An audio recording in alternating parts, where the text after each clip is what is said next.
Page 33, Chapter 5, Chase Ambrose. Every time I see a little girl, it brings me back to the one from my memory. The blonde girl with the blue dress trimmed with white lace. I'm not sure why that is. Maybe when you only remember one thing, it sticks with you. If only I could remember where I remember her from. I think of her again when I see the little kid on the monkey bars at the playground. It's my first day without the sling in more than a month, and since forever, in a way, because I remember nothing from before the accident. I'm out walking, enjoying my freedom from the tight wrapping on my shoulder. It feels fine, normal, and I need that after 2 weeks of school that were anything but. Normal is the last word to describe a place where you're a stranger in a strange land, despite the fact that everybody knows you. That's when I recognize the girl scrambling all over the jungle gym. It's Helene, my half-sister. She's definitely high energy and really kind of cute, crawling through tunnels, whizzing down slides, and just as quickly climbing up again. She's a little too wild, especially up top. I guess she's too young to understand that falling on your head runs in our family. Just as the thought crosses my mind, she loses her grip and tumbles off the top of the twisty slide. I'm there like a shot, catching her and swinging her around like it's part of a game. She squeals in exhilaration, spreading her arms, and I get into the spirit, making airplane noises. She's loving it. I'm doubly thrilled because my shoulder is holding up fine.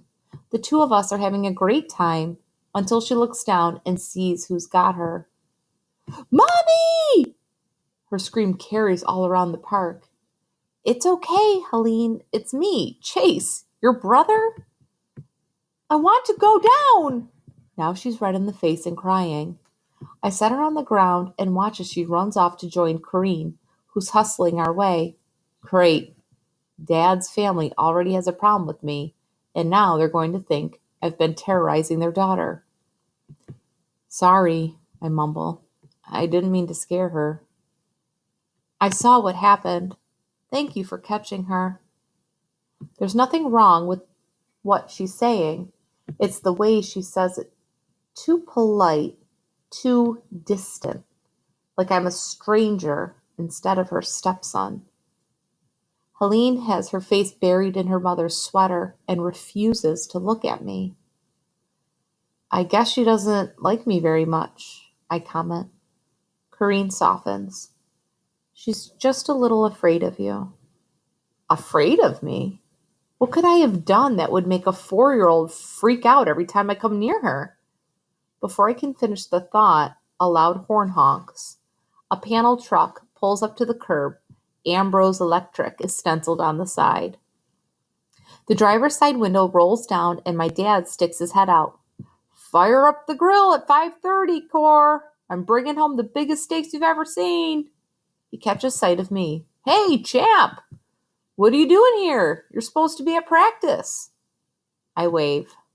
Doctor's orders, remember? Your arm's fine.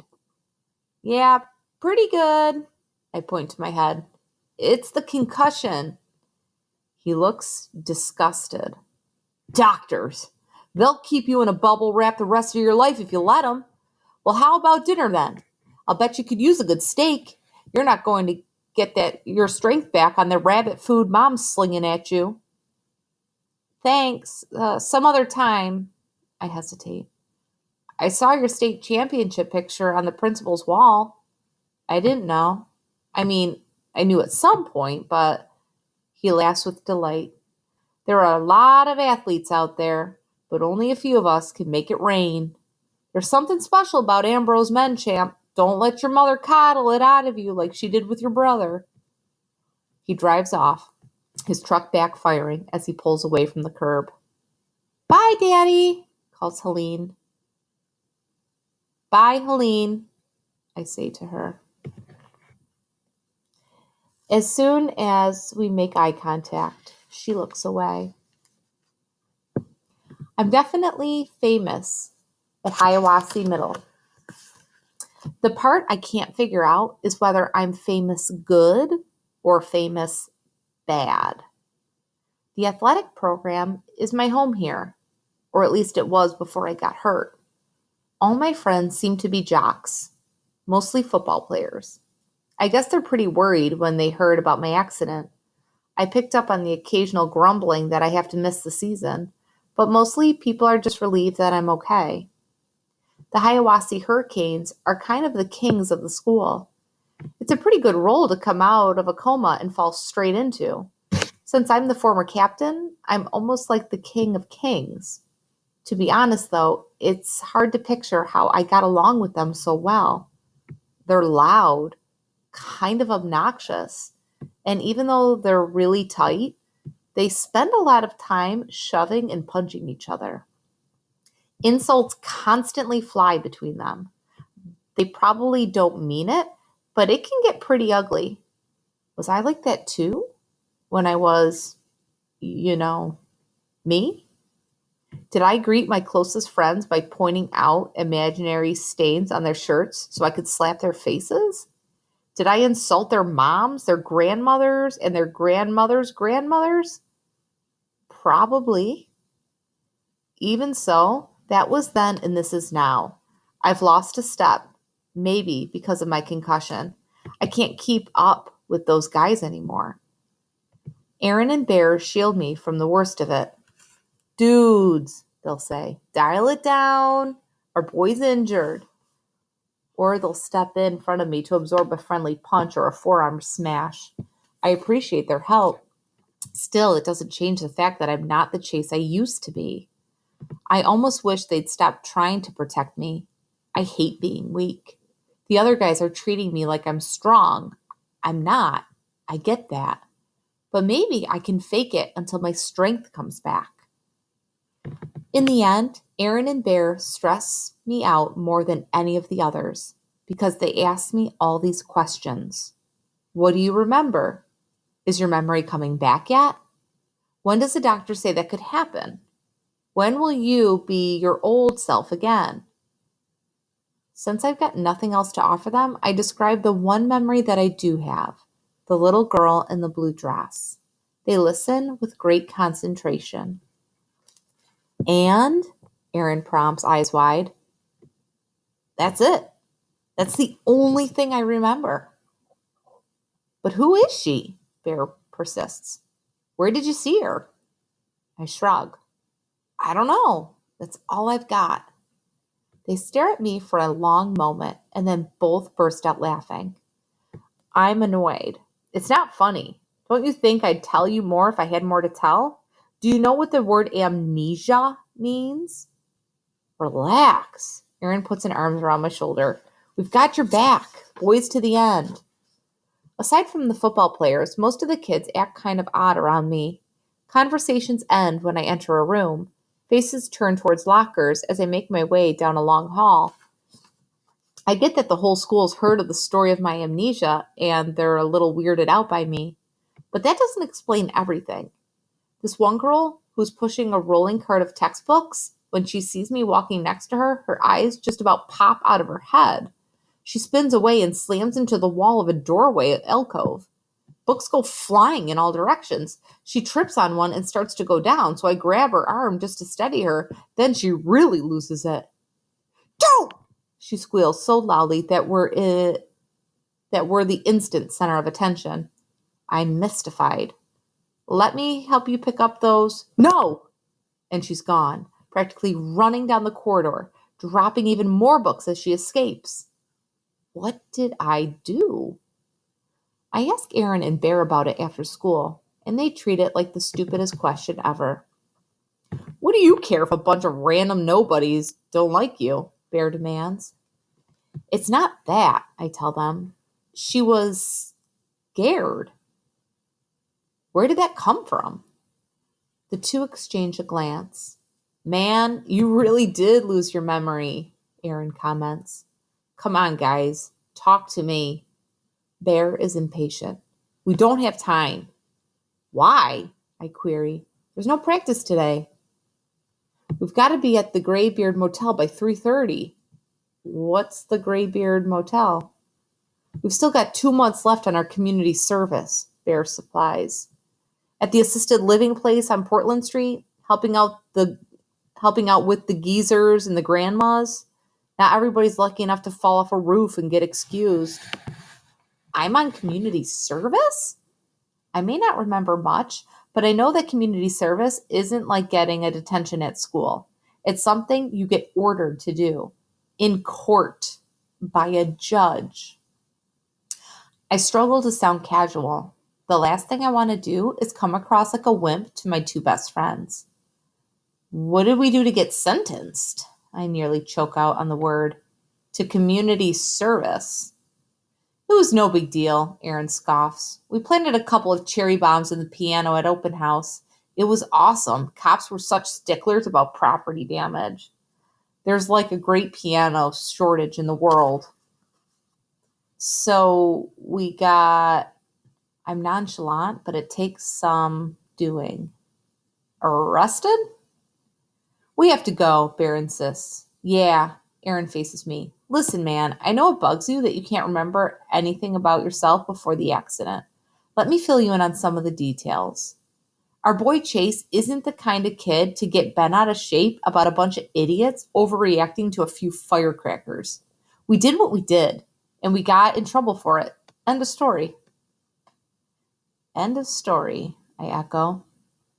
I'm speaking carefully, almost as if I'm trying it on for size. I mean, nobody got hurt, so what's the big deal? Bear snickers. Yeah, right. Nobody. The problem with Hiawassee, Aaron goes on, is that everybody's jealous of us. I don't blame them. We do what we want, and nobody messes with us. Even the adults are jealous, because when they were kids, they were probably losers too.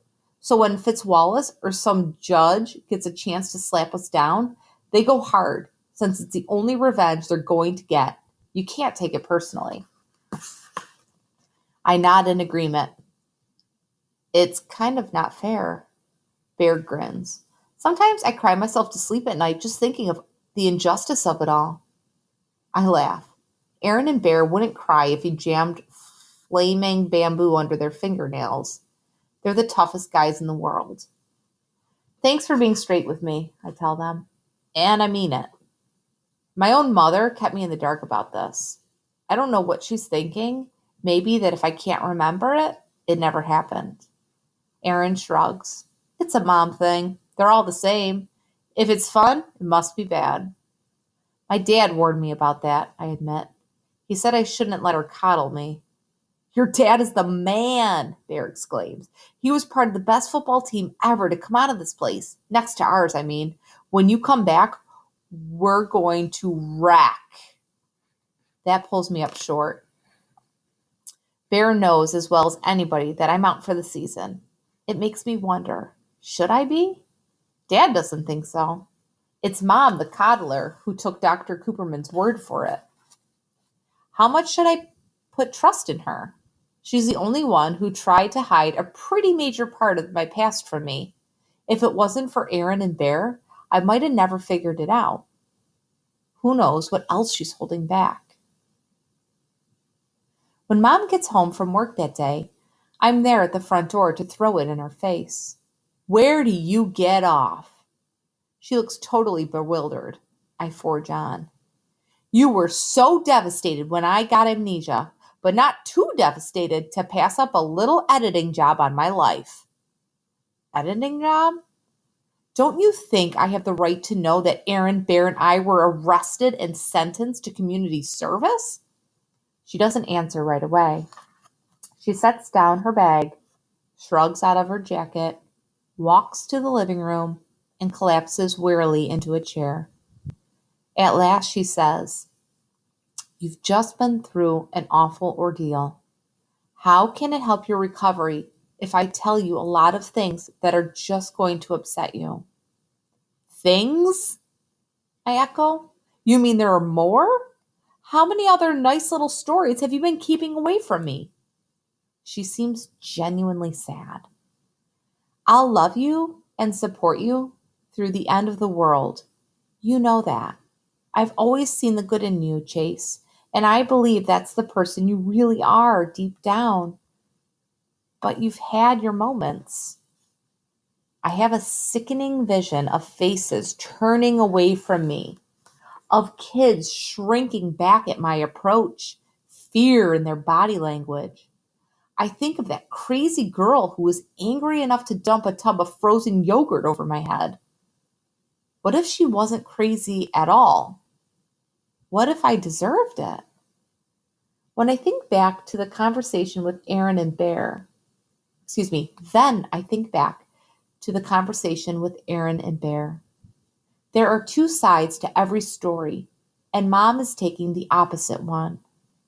But that shouldn't surprise me. Her kid got in trouble. Major trouble. If the community service is any indication.